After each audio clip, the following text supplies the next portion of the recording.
અમદાવાદના ધંધુકાના રહેવાસી આધેડ મૃતક ખેતાએ દીકરીના ઘરે જઈને સુસાઇડ કર્યું હતું। સુરેન્દ્રનગરના મૂડી ખાતે રહેતી દીકરીના ઘરે જઈને બાથરૂમમાં ઝેરી દવા ગટગટાવી આપઘાત કર્યો હતો। ધંધુકા ખાતે રહેતા પોલીસ પરિવારના માનસિક ત્રાસને લઈને આપઘાત કર્યાનો પરિવારજનો દ્વારા આક્ષેપ લગાવવામાં આવ્યો છે। ત્યારે અમદાવાદ ખાતે ફરજ બજાવતા પોલીસ કોન્સ્ટેબલ હર્ષદ અને તેના પરિવારજનો જાનથી મારી નાખવાની ધમકી આપતા ઝેર ગટગટાવીને આત્મહત્યા કરતા સમગ્ર પંથકમાં ચકચાર ફેલાયો છે।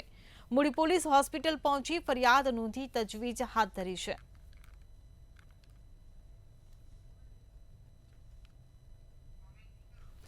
તો ખેતાભાઈએ દીકરીના ઘરે જઈને આપઘાત કર્યો। દીકરીના ઘરે બાથરૂમમાં ઝેરી દવા ગટગટાવીને જીવન ટૂંકાવ્યું છે। પોલીસના ત્રાસથી આપઘાત કર્યાનો પરિવારજનો દ્વારા આક્ષેપ લગાવવામાં આવી રહ્યો છે।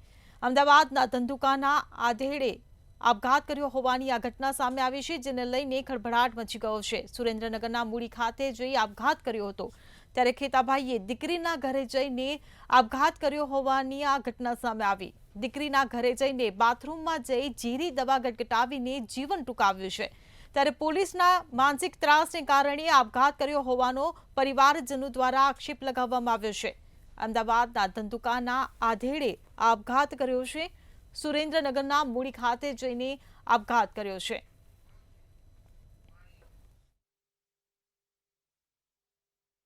અમને 4 વર્ષથી માનસિક રોગ ત્રાસ હતો આમનો, તો 2 દિવસથી નોકરી ઉપરથી ઘરે આવ્યો તો એમને રોજ એમ કહે કાંઈ રહેવાનું નહીં, ગામ મૂકીને વ્યા જજો, તો એમને લાગી બીક મારા ઘરવાળાને। એમને ઘરમાં આવીને પછી સૂઈ ગયા, પછી વહેલા ઉઠીને પછી એમને કે હાલ આપણે વ્યા જવી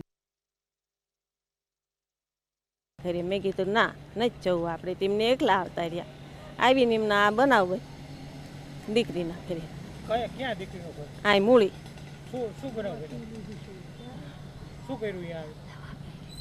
દવા પી ગયા।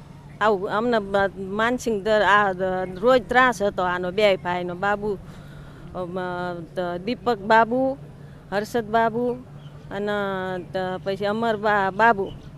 હર્ષદ બાબુભાઈ ઝાલા જે પોલીસ કોન્સ્ટેબલ છે, એને સત્તાનો ઉપયોગ કરી અને મારા ભાઈ ઉપર વારંવાર જાસા બોલતો અને દબાણ કરતો અને ઝઘડા કરતો, અને પોલીસની મદદથી જે રોડ ઉપર બૂટ પોલીસ કરતા ત્યાં બૂટ પોલીસ પણ કરવા નહીં દઉં એવી ધમકી આપતો। હાલમાં મારા ખેતાભાઈ હારે અમારા દિયર હારે ઝઘડા કર્યા 2 દિવસથી, એટલે એ લોકો બિયાઈ ગયા અને ઘર છોડી ગયા અને દવા પી લીધી દીકરીના ઘરે। તમારી દીકરીએ કીધું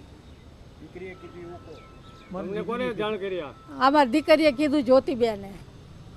હા, એમ કે પપ્પા આવીને આવી વાતું કરતા હતા કે રાતે હર્ષદ ઝાલા આવ્યો તો અમને ધમકી દીધી છે કે આ ઘર મૂકીને જતા રહો, નકર હું તમને જાનથી મારી નાખીશ।